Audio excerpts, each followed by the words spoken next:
अस्सलाम वालेकुम स्टूडेंट्स। आज का हमारा टॉपिक है फिनिश और कंप्लीट के दरमियान फ़र्क। अगर आप मुझसे ऑनलाइन इंग्लिश लैंग्वेज कोर्स करना चाह रहे हैं और अगर आपको मेरे वीडियो लेक्चर पसंद है और आप समझते हैं कि अगर मेरी 3-4 मिनट की वीडियो आपका एक कंसेप्ट क्लियर कर सकती है तो 3 मंथ का जो इंग्लिश लैंग्वेज कोर्स मैं करवा रहा हूँ वो कितनी इंप्रूवमेंट ला सकता है, जिसमें आप अकेले 1-to-1 क्लास लेंगे, आप खुद अंदाज़ा कर सकते हैं। लिहाजा अगर आप मुझसे इंग्लिश लैंग्वेज कोर्स जिसमें इंग्लिश राइटिंग, स्पीकिंग, बेसिक से एडवांस तक का कोर्स है करना चाहें, एक रीज़नेबल फ़ी पे कर कर आप मुझे ज्वाइन कर सकते हैं एंड उसमें 100% इम्प्रूवमेंट की आपको गारंटी दी जाती है। और अगर आप रावलपिंडी इस्लामाबाद में मौजूद हैं तो पिंडी में मेरी एकेडमी है, आप वो भी ज्वाइन कर सकते हैं। तो आइए स्टार्ट करते हैं आज का टॉपिक। फिनिश और कंप्लीट के दरमियान क्या फ़र्क है। दोनों वर्ब हैं, दोनों रेगुलर वर्ब है, यानी कि इनकी सेकंड थर्ड फॉर्म ईडी पर ख़त्म होती है। फिनिश्ड फिनिश्ड, कंप्लीटेड कंप्लीटेड, तो ये रेगुलर है। इरेगुलर वर्ब वो होते हैं जो डिफरेंट होते हैं, जैसे गो वेंट गोन, राइट रोट रिटर्न, सी सा सीन, जो डिफरेंट है, जो ईडी पर ख़त्म होते हैं वो रेगुलर वर्ब्स कहलाते हैं। दोनों रेगुलर वर्ब्स हैं।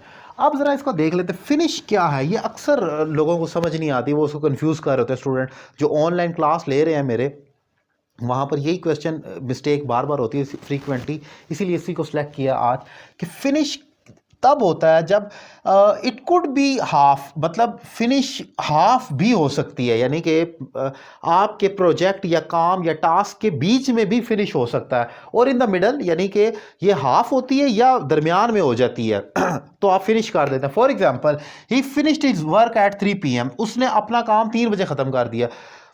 अब शायद अभी काम मुकम्मल नहीं हुआ था, इसमें बहुत सारी चीज़ें बाकी थी, उसमें ABCD, लेकिन वो अभी के तक ही पहुंचा था और उसने 3 बजे फिनिश कर दिया काम को। अभी रिमेनिंग था, ये क्लियर नहीं हुआ कि ये कंप्लीट हुआ नहीं, उसने तो फिनिश किया।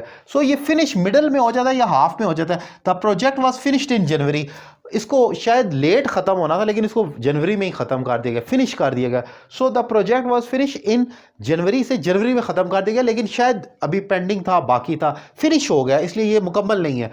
अब आते हैं कंप्लीट की तरफ। कंप्लीट जो होता है वो डन होता है, मुकम्मल होता है, या अकम्पलिश्ड होता है। अकम्पलिश्ड का मीनिंग ये होता है मुकम्मल हो जाना कामयाबी के साथ, ये एक वर्ब है।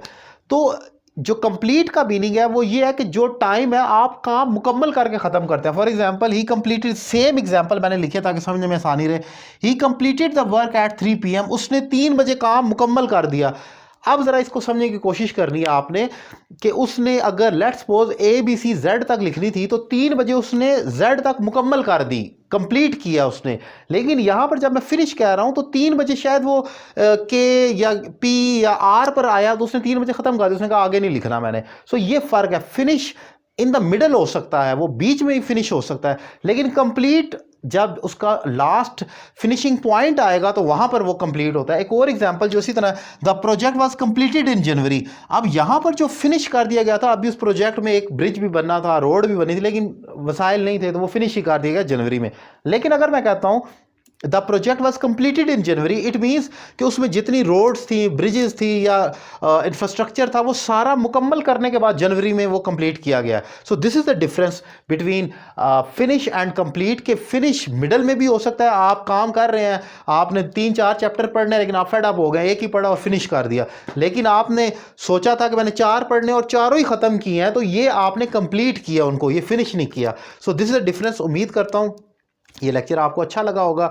दीगर वीडियो लेक्चर डिफरेंसेस के हवाले से देखने के लिए यूट्यूब चैनल अली रज़ा काज़मी को सब्सक्राइब करें, उसकी प्लेलिस्ट में जाएं और डिफरेंस बिटवीन पे क्लिक करें। आपको बहुत सारे टॉपिक ऐसे मिलेंगे जिसमें मैंने बहुत सारे टॉपिक्स इंग्लिश के, जिन पे मैंने डिफरेंसेस डिफाइन किए हैं कि इस लफ्ज़ का इस लफ्ज़ से क्या डिफरेंस है। Thank you very much.